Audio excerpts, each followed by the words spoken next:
அவர் உறுப்பினர் இல்லை, ஆதரவாளர்னு முதலமைச்சர் சொல்கிறார். ஆதரவாளர்னால் இப்போ அமைச்சர் ஒருவரோட ஒரு நெருக்கமாக இருந்தது. தேர்தல் பிரச்சாரத்தில் மாசுக்கு, அப்புறம் தென்சென்னை தமிழிசை தங்கப்பாண்டியனுக்கெல்லாம் ஜீப்பில் நின்றுட்டு அவர் பிரச்சாரம் பண்ணுற வீடியோஸ்லாம் வந்துருக்கு, பார்த்துருப்பீங்க. அந்த அளவுக்கு நெருக்கமானவராக இருந்த அவர் உறுப்பினராக இல்லை என்பதை நம்புவது கடினம். உங்கள் கவர்மெண்ட்லேயும் சார் இல்லையான்னா இதெல்லாம் வந்து ரொம்ப தவறான வார்த்தை. அதாவது நான் ஓகேன்னா நீ ஓகேமான்னு கேட்குற கதை. ஆகவே யார் அந்த சார்ன்றது வெறும் இந்த நபரோட வழக்கை முடித்துவிட திமுக, கைது செய்யப்பட்ட நபரோடு திமுக இந்த வழக்கை முடித்துவிட முயற்சிக்கிறது என்று தான் பரவலாக சந்தேகம் இருக்கிறது. எதிர்க்கட்சிகளுக்கு அந்த சந்தேகம் இருப்பதால் தான் யார் அந்த சார்ன்றாங்க. ஒரு 4 நாளைக்கு முன்னால் ஒரு தகவல் கசிந்து வந்தது. யார் அந்த சார், ஒன்றுக்கும் மேற்பட்டு இருக்கிற ஃபோன் பேசினது உண்மைதான்னு அந்த கைது செய்யப்பட்ட நபர் எஸ்ஐடியிடம் தெரிவித்தார்னு காலையிலேருந்து சாயங்காலம் வரைக்கும் எல்லா ஊடகங்களையும் செய்தி ஓடிச்சுக்கலாம். சாயங்காலம் 6 மணிக்கு டிஜிபி ஸ்டேட்மெண்ட் கொடுக்குறாரு. அந்த மாதிரி எதுவும் இல்லை. அந்த மாதிரி எதுவும் இல்லைன்னு சொல்ல வேண்டியது எஸ்ஐடி தானே தவிர டிஜிபி கிடையாது. ஆண்டுதோறும் எந்தெந்த தொழிற்சாலையிலேருந்து எவ்வளவு மதுவை கொள்முதல் பண்ணுறாங்கன்னு ரைட் இன்ஃபர்மேஷன் ஆக்டில் ஒருத்தர் கேட்குறாரு. ரைட்டு ஆர்டிஐ போடுறாரு. இதில் என்ன ரகசியம்? ராணுவ ரகசியம். அது வழக்கமாக மற்ற ஸ்டேட்லலாம் ஆன்லைன்லேயே போட்டுருவாங்க. இந்த ஆண்டு எவ்வளோ பேர்கிட்ட எவ்வளோ வாங்கினா, இன்னும் 2 நாள் எவங்ககிட்ட எவ்வளோ வாங்க போகிறோம், இன்னும் 1 மாதத்தில் எவங்ககிட்ட எவ்வளோ வாங்க போகிறோம். சச்ச டிரான்ஸ்பரன்சி இருக்குது. இங்கே அது கிடையாது. பிடிஆர் பழனிவேல் தியாகராஜன் பதவி ஏற்ற பிறகு ஃபைனான்ஸ் மினிஸ்டராக 2 வருஷம் இருந்தார். இப்போ எங்கே இருக்காருன்னு தெரியல, உங்களுக்கு தெரியும். அவர் சொன்ன வார்த்தை கிட்டத்தட்ட வந்து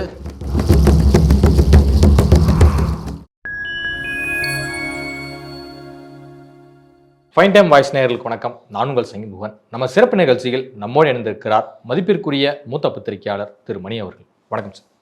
சட்டப்பேரவையில் முதலமைச்சர் மு.க.ஸ்டாலின் அவர்கள் அண்ணா பல்கலையில் பாதிக்கப்பட்ட மாணவி விவகாரம் தொடர்பாக இன்னைக்கு பேசியிருக்கிறார். பல நாட்களாக ஏன் முதலமைச்சர் இது குறித்து பேசலை, ஏன் முதலமைச்சர் அண்ணா யூனிவர்சிட்டிக்கு போகலை அப்படின்னு சொல்லிட்டு எதிர்க்கட்சிகள் தொடங்கி பல அரசியல் விமர்சகர்களும் பத்திரிகையாளர்களுமே பல கேள்விகளை முன் வச்சிருந்தாங்க. இன்றைக்கு பதில் சொல்லியிருக்கிறார். அதிலும் என்ன சொல்லியிருக்காரு அப்படின்னா, மாணவிக்கு நேர்ந்த அந்த வன்கொடுமை என்பது பெரும் கொடூரம், அதை நான் மறுக்கிறதுக்கு இல்லை. நிச்சயமாக இந்த கைது செய்யப்பட்ட குற்றவாளியை தாண்டி வேறு யாராக இருந்தாலும் அவர்கள் தண்டிக்கப்படுவார்கள். தயவு தட்சணையை நான் பார்க்க மாட்டேன், என்னுடைய அரசு பார்க்காது அப்படிங்கிற சொல்லியிருக்காரு. முதல்வருடைய ஸ்டேட்மெண்ட் எப்படி பார்க்குறீங்க? நீங்கள் சொல்லுவது இப்பொழுதுதான் தகவல்கள் வந்து கொண்டிருக்கின்றன. இன்றைக்கி சட்டசபையில் விவாதம் நடந்திருக்கு, கவன ஈர்ப்பு தீர்மானம் என்று நினைக்கிறேன். பல உறுப்பினர்களும் நோட்டீஸ் கொடுத்துருக்காங்க. இன்றைக்கு அது முழு டீட்டெயில்ஸ் நம்மக்கிட்ட வரல. உறுப்பினர்கள் என்ன பேசினாங்க, முதலமைச்சரோட மொத்த ஸ்டேட்மெண்ட் என்ன நம்மக்கிட்ட வரல. இனிமேல் தான் வரும், மெல்ல வந்துகிட்ருக்கு. நீங்கள் சொல்வதை வைத்து பார்க்கும்போது இது ஒரு நல்லதொரு தொடக்கம். முதலமைச்சர் பேசியிருக்கிறார், லேட்டாக பேசினாலும் பேசியிருக்கார், சபைக்குள்ளே பேசியிருக்கார். குற்றம் செய்தவர்கள் யாராக இருந்தாலும் தப்ப முடியாது என்று முதலமைச்சர் சொல்லியிருப்பது ஆறுதல் அளிக்கக்கூடியது, வரவேற்கத்தக்கது. அதே சமயம் கைதான ஞானசேகரன் திமுக நபர் கிடையாதுன்னு சொல்லிட்டு எல்லா அமைச்சர்களுமே சொல்லிட்டு வந்தாங்க, பல திமுக நிர்வாகிகளும் சொல்லிட்டு வந்தாங்க.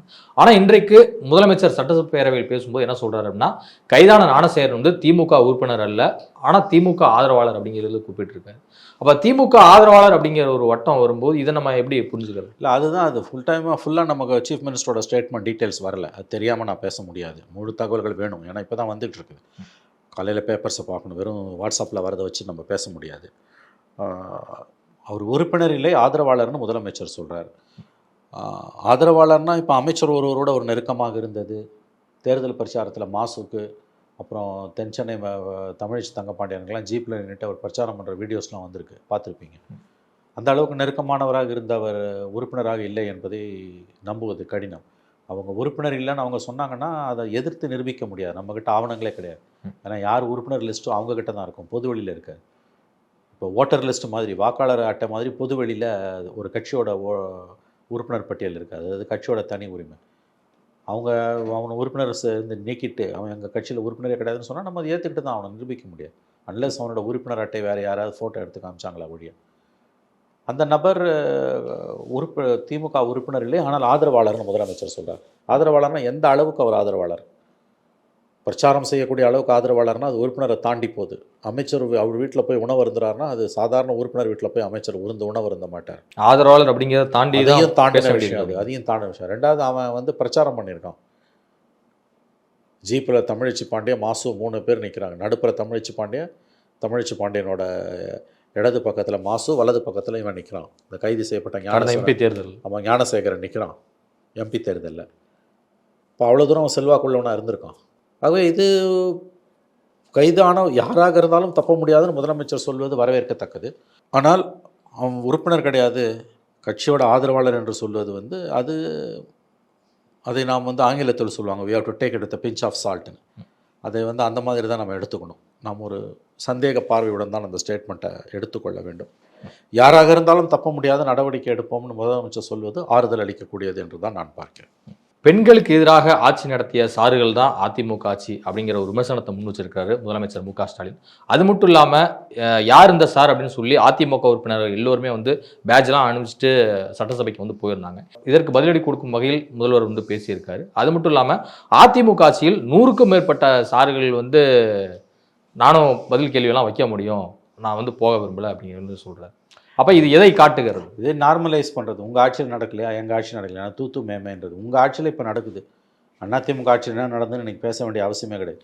அதிமுக ஆட்சியில் இப்படிலாம் நடத்துன காரணத்தால் தான் அவங்க மக்கள் மன்றத்தில் தோற்கடிக்கப்பட்டு எதிர்க்கட்சியாக ஆக்கப்பட்டார்கள். இன்றைக்கி நீங்களும் அதையே செய்கிறீங்கன்னு என்ன அர்த்தம்? யார் அந்த சாருன்றது எஃப்ஐஆரில் இருக்குது. ஒரு சாருக்கிட்ட அந்த கைது செய்யப்பட்ட நபர் பேசினார் என்பது பல விதமான யூகங்கள் வருகின்றன. நம்ம யூகத்தின் அடிப்படையில் எவருடைய பெயரையும் இங்கே இழுத்து வைத்து பேச முடியாது. உங்கள் கவர்மெண்ட்லேயும் சார் இல்லையான்னா இதெல்லாம் வந்து ரொம்ப தவறான வார்த்தை. அதாவது நான் ஓகேன்னா நீ ஓகேமான்னு கேட்குற கதை. ஆகவே யார் அந்த சார்ன்றது வெறும் இந்த நபரோட வழக்கை முடித்துவிட திமுக, கைது செய்யப்பட்ட நபரோடு திமுக இந்த வழக்கை முடித்துவிட முயற்சிக்கிறது என்று தான் பரவலாக சந்தேகம் இருக்கிறது. எதிர்க்கட்சிகளுக்கு அந்த சந்தேகம் இருப்பதால் தான் யார் அந்த சாருன்றாங்க. இப்போ இந்த எஸ்ஐடி விசாரணை தொடங்கி கிட்டத்தட்ட 15 நாள் ஆக போகுது. 12 நாளைக்கு மேலே ஓடி போச்சு. ஸ்பெஷல் இன்வெஸ்டிகேஷன் டீம் விசாரணை ஆரம்பித்து 12 நாட்களுக்கு மேல் போயிடுச்சு. இன்ன வரைக்கும் அந்த வழக்கு விசாரணையில் என்ன முன்னேற்றம் என்று எந்த தகவலுமே இல்லை. ஒன்று அவர்கள் வாரத்துக்கு ஒரு நாள் அல்லது 15 நாட்களுக்கு ஒரு நாள் நீதிமன்றத்தில் தகவல் தெரிவிக்க வேண்டும். அது மானிட்டரிங்காக இருந்தால் இந்த கேஸ் வந்து நீதிமன்றத்தோட மானிட்டரிங்கில் இருக்கிற மாதிரி தெரியல. ஒரு வழக்கு நீதிமன்றத்தின் மேற்பார்வையில் நடப்பதற்கும் நீதிமன்றத்தின் மேற்பார்வையில் இல்லாமல் நடப்பதற்கும் வித்தியாசம் இருக்கிறது. நீதிமன்றத்தின் மேற்பார்வையில் ஒரு வழக்கு நடந்தால் அது சிபிஐ விசாரணை கூட போக தேவையில்லை. சாதாரண காவல்துறை விசாரணையை நீதிமன்றத்தின் மேற்பார்வையில் நடந்தால் காவல்துறை மிகுந்த எச்சரிக்கையுடன் அச்சத்துடன் செயற்படும். ஏன்னா ஒவ்வொரு புள்ளி ஃபுல் ஸ்டாப்பும் கேஸ் டைரியில் அந்த விசாரணை அதிகாரி ஐஓ என்று சொல்லக்கூடியவர் அந்த கேஸ் டைரியில் எழுதணும்.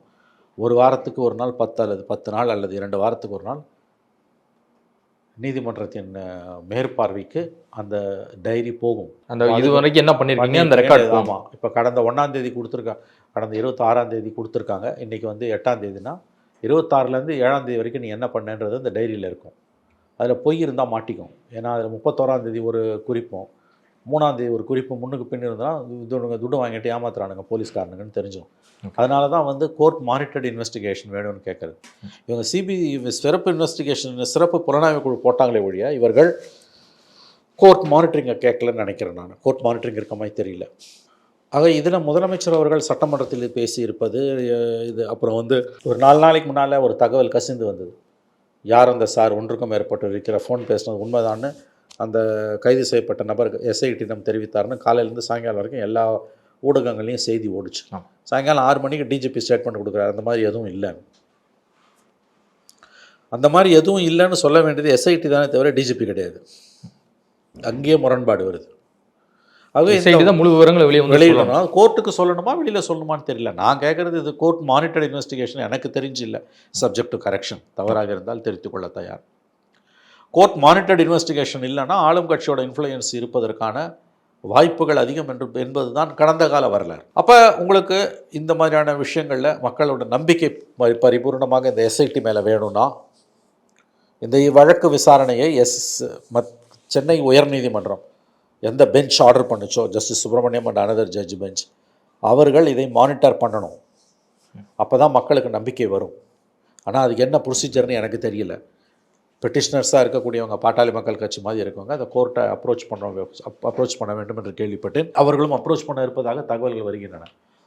இந்த வழக்கு எஸ்ஐடி விசாரணை உண்மையிலேயே மக்கள் மத்தியில் நம்பகத்தன்மையை பெற வேண்டும் என்றால், ஏன்னா ஒரு ஜனநாயக நாட்டில் மக்களோட நம்பகத்தன்மையை காவல்துறை பெற்றிருப்பது ரொம்ப ரொம்ப முக்கியம். இந்த வழக்கு விசாரணை சென்னை உயர்நீதிமன்றத்தால் நியமிக்கப்பட்ட இந்த எஸ்ஐடி விசாரணையை அதே சென்னை உயர்நீதிமன்றம் கண்காணிக்க வேண்டும். அந்த மாதிரி பல வழக்குகள் உச்சநீதிமன்றமும் உயர்நீதிமன்றமும் கண்காணித்திருக்கின்றன. That's called court monitored investigations. அப்போ அதிகாரிகள் தவறு செய்ய அஞ்சுவார்கள். இப்போ மாநில அரசோட கட்டுப்பாட்டில் இருக்கக்கூடிய காவல்துறை தான் இதை 3 ஐபிஎஸ் ஆஃபீஸர்ஸும் தமிழ்நாடு கேடர்.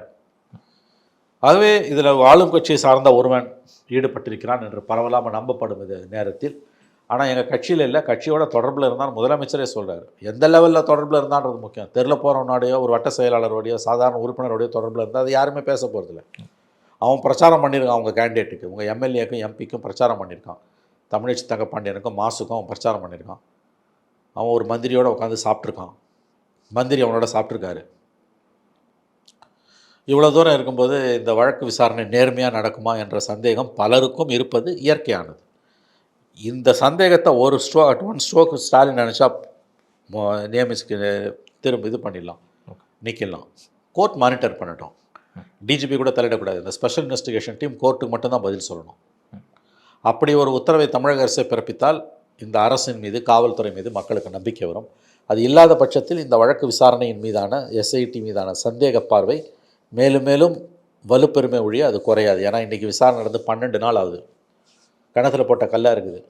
அவனை வந்து போலீஸ் கஸ்டடி எடுக்கிறதுக்கு சிறப்பு புலனாய்வு குழு 10 நாளைக்கு முன்னால் போன திங்கக்கிழமை, இன்றைக்கி நம்ம புதன்கிழமை பேசுகிறோம், போன திங்கக்கிழமை, அதாவது வந்து 30ஆம் தேதி ஐ சப்போஸ் அவனை போலீஸ் கஸ்டடி எடுக்கிறதுக்கு சிறப்பு புலனாய்வு குழு சைதாப்பேட்டை மேஜிஸ்ட்ரேட் கோர்ட்டில் மூவ் பண்ணதாக தகவல் வந்திருக்கு. பட் அதுக்கு பிறகு அவனை கோஸ்ட் கஸ்டடி எடுத்தாங்களான்னு தெரியல. ஏன்னா அவன் காலை உடச்சிட்டு படுத்திருக்கான். இப்போ 12 நாட்களுக்கு மேலே ஆகுது. இந்த சிறப்பு புலனாய்வு குழு விசாரணையின் முன்னேற்றம் என்ன என்பது குறித்து எந்த தகவலும் இல்லை. நீங்கள் மினிட் பை மினிட்ரி காமெண்ட்ரி கொடுக்க வேணாம். 10 நாளைக்கு ஒரு தடவை அல்லது வாரத்துக்கு ஒரு முறை அல்லது 10 நாள், மினிமம் 10 நாளைக்கு ஒரு முறை சென்னை உயர்நீதிமன்றத்துக்கு சிறப்பு புலனாய்வு குழு தன்னோட ஸ்டேட்டஸ் ரிப்போர்ட்டை அனுப்பினாலே போதும். அது வந்து சம்மந்தப்பட்ட அதிகாரிகளிடம் ஒரு அழுத்தத்தை கொடுக்கும். அவ்வளோ சுலபமாக, ஏன்னா இவன் செல்வாக்கு மிக்க நபர்னு கேள்விப்படுகிறோம். இவனுக்கு வந்து எல்லா விதமான செல்வாக்குமே இருக்குது. அரசியல் செல்வாக்கு, பணம் எல்லாமே இருக்குது.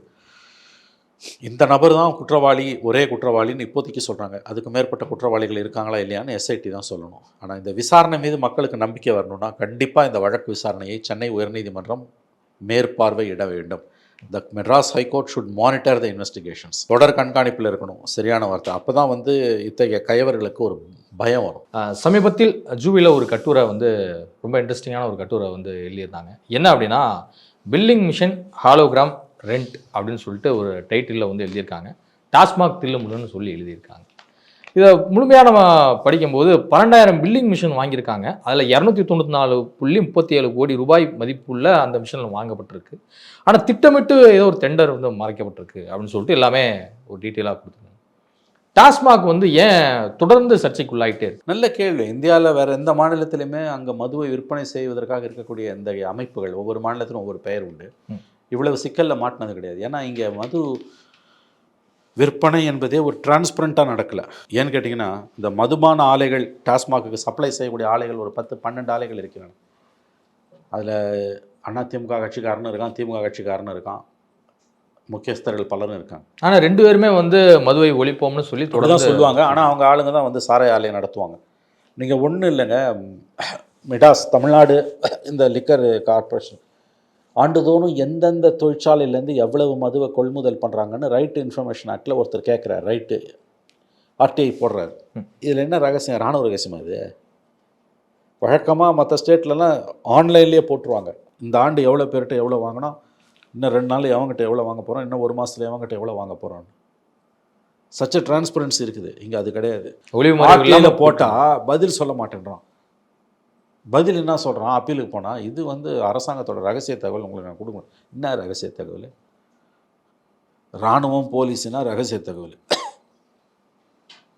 இப்போ நீங்கள் வந்து அண்ணா யூனிவர்சிட்டி கேஸில் எஸ்ஐடி விசாரணை எந்த ஸ்டேஜில் இருக்குன்னு ஒரு ஆர்டிஐ போட்டு அதுக்கு அவன் பதில் கொடுக்கலன்னா தப்பே கிடையாது. ஏன்னா வழக்கு விசாரணை நடந்துகிட்ருக்கு. இப்போ தான் ஆரம்ப கட்டம் இருக்குது. சார்ஜ் ஷீட் ஃபைல் பண்ணோன்னா கொடுத்துருவாங்க. ஆமாம். அந்த மாதிரி யாரும் போய் ரகசியம் சம்மந்தப்பட்டது, போலீஸ் சம்மந்தப்பட்டதெல்லாம் கூட யாரும் கேட்கல. எல்லாம் குடிக்கிறான் தெரியுது. ஒரு குறிப்பிட்ட ஆலையிலேருந்து நீங்கள் வாங்குறீங்க. அந்த குறிப்பிட்ட ஆலையோட அதிபர், அவருக்கு சில நெருக்கடிகள் இருக்கின்றன. ஒன்றும் இல்லை, டாஸ்மாக் ஆண்டுதோறும் 50,000 கோடி ரூபாய் சேல்ஸ்ன்றான்ல, 40,000 கோடி இருந்தால் மினிமம் 40,000 கோடி. இவங்க எவ்வளோ காசு கொடுத்து வாங்குறாங்க, எவ்வளோ பிராண்டை வாங்கியிருக்காங்க, என்னன்னைக்கு வாங்கினாங்க, இந்த மட்டும் ஒரு அறிக்கையாக கொடுத்தா தாராளமாக கொடுக்கலாம். இந்த அரசாங்கத்தோட வெள்ளை அறிக்கையாகவே, வெள்ளை அறிக்கையெல்லாம் இல்லை, நார்மல் அறிக்கை. வெள்ளை அறிக்கைன்றது பெரிய வார்த்தை. வெள்ளை அறிக்கையில் இது பேர், இது நார்மல் அறிக்கை. டாஸ்மாக் ஆண்டுதோறும் எவ்வளவு கொள்முதல் யாரிடமிருந்து செஞ்சோம், இவ்வளோ சேல்ஸ் ஆச்சுன்னு போடுறான்ல, 45,000 கோடிக்கு சேல்ஸ் ஆச்சுன்றான். நம்ம கேட்குறது இது வித்ததை சொல்கிற நீ 45,000 கோடின்றது வித்த கணக்கு. நீ வாங்கினல காசு கொடுத்து இந்த பிராண்டெல்லாம் வாங்கி ஒரு நாள் 2 நாளில் பல நாள் வாங்கி அடுக்கி வச்சுருக்க குடோனில் அல்லது வேர் ஹவுஸில் வச்சுருக்க. எந்தெந்த ஃபேக்ட்ரிக்கிட்டேருந்து எந்தெந்த பிராண்டு எவ்வளோ குவான்டிட்டி கொள்முதல் பண்ண, இந்த ஒரு தகவலை தாங்க ஒருத்தன் ஆர்டிஐயில் கேட்டான். கொடுக்க முடியாதுன்ட்டாங்க. கொடுக்க முடியாதுன்றோம். இத்தனைக்கும் பட்டனை தட்டினா எல்லாம் வந்து விழப்போகுது, எல்லாம் கம்ப்யூட்டரைஸ்டு. அதுதானே தகவல் அறியும் உரிமை சட்டமே இருக்குது. கரெக்ட். அப்புறம் ஆர்டிஐலேருந்து எக்ஸம்ஷன் கூட கொடுப்பாங்க. இது ஆர்டிஐ கீழே கொண்டு வர வேண்டியதானேங்க. இதுனா பெரிய இராணுவ ரகசியமா? எவ்வளோ குடிக்கிறான் அப்படின்னு கேட்கறதுக்கு எந்தெந்த கம்பெனிக்கிட்ட, ஏன்னா தனியார்கிட்டேருந்து ப்ரொக்யூர் பண்ணி தான் டாஸ்மாக் விற்குது. அப்போ எந்தெந்த ஆலைகளில் நீ வாங்குறன்ற லிஸ்ட்டை வச்சுன்னா நீயே இதை வந்து ஆர்டிஐக்கே போகக்கூடாதுங்க. அவன் வெப்சைட்லேயே அவன் போட்டுடணும், யார் வேணால் பார்த்துக்கலான்னு. அதானே டிரான்ஸ்பரன்சி. நீ என்ன பண்ணுற, அந்த அந்த ஆர்டிஐ கொரியையே வந்து டிஸ்மிஸ் பண்ணுற, மாறா அவனுக்கு உள்நோக்கம் கற்பிக்கிறது, அவனை பிடிச்சி வேறு ஏதாவது கேஸில் உள்ளே போடுறாங்க. உருப்பிடுமா இந்த நாடு? பிடிஆர் பழனிவேல் தியாகராஜன் பதவி ஏற்ற பிறகு ஃபைனான்ஸ் மினிஸ்டர் 2 வருஷம் இருந்தார். இப்போ எங்கே இருக்காருன்னு தெரியல, உங்களுக்கு தெரியும். அவர் சொன்ன வார்த்தை கிட்டத்தட்ட வந்து ஒயிட்டுக்கு ஈக்குவலாக பிளாக்கில் ஓடுது டாஸ்மாக்கு. 50,000 கோடிக்கு மேலே வந்து டாஸ்மாகோட கடைகளில் அவுட்லெட்டில் பிரான்ச்சஸ் மாதிரி கொடுத்துருக்கான்ல, அங்கே வந்து எக்கச்சக்கமாக கொள்ள போகுது. இந்த பணம் அரசாங்கத்தோட கஜானாக்கு வரலன்னு பிடிஆர் அசம்பிளியில் பேசினார். பதிவு இருக்குது. எக்ஸ்பிரஸில் பேசினார். பதிவு இருக்குது. எக்ஸ்பிரஸில் பேசுனது மறுபடியும் அசம்பிளிலையும் பேசினார். 13ஆம் தேதி இப்போ அதாவது வந்து நம்ம ஆண்டுதோறும் கவர்மெண்ட் வந்து ஒரு பட்ஜெட் பேப்பரில் சொல்லுவான்ல 30,000 கோடி இந்த ஆண்டு விற்பனையானது, 40,000 கோடி விற்பனையானதுன்னு. அதில் ஒரு சின்னதாக வரும் இவ்வளோ தூரம் கொள்முதல் பண்ணதுன்னு. இவர் என்ன சொல்ல, அதை பெரிய அளவில் வை. இது வந்து எவ்வளோ யார்கிட்ட எவ்வளோ வாங்கினீங்க, அதில் இருக்க சூட்சமம். பிடிச்ச ஃபேக்ட்ரிங்களுக்கு மட்டும்தான் ஆர்டர் கொடுக்குறது. பொலிட்டிக்கலாக இவங்களுக்கு எதிரியாக இருக்கவனு கூட ஆறுதல் கொடுத்துருவானுங்க ஆர்டர், ஏன்னா அவன் வாய் தரக்கூடாதுன்னு. அப்போ இது எல்லாமே என்ன, பாவக்கணக்கு. திமுக அரசின் பாவக்கணக்கு நாளுக்கு நாள் ஏறிக்கொண்டிருக்கிறது. அதான் உண்மை. Chat truth. துரைமுருகன் இஷ்யூலாம் வந்து நீங்கள் பார்த்தீங்கன்னா நாசியேட்டிங் டு த கோர். அவங்க வந்து ரூமை சீல் வச்சாங்களாம், அப்புறம் சீலை உடைக்கலையாம். இது ஹீரோ மாதிரி சித்தரிக்கிற வேலையெல்லாம் நடக்குது மீடியாவில். அது எடுபடாது. புரியுதா? டிரான்ஸ்பரண்ட்டாக இருங்கன்னு தான் நம்ம சொல்கிறோம். மது விலக்கு என்பது ஒரு உட்டோப்பியன் கான்செப்ட். அதெல்லாம் யாருமே விரும்பலை, பெரும்பாலானவங்க கேட்கவும் இல்லை. நம்பகத்தன்மையோடு இருங்க, நீங்கள் ஓப்பனாக இருங்க. அப்போ எதையும் மறைக்கிறீங்கல்ல, எதுக்கு ஓடுறீங்க டெல்லிக்கு அவசரமாக? ரெய்டு நடக்கும்போதே ஓடுறேன். இதுவரை உங்கள் பல்வேறு கருத்துக்கு நன்றி சார். நன்றி சார்.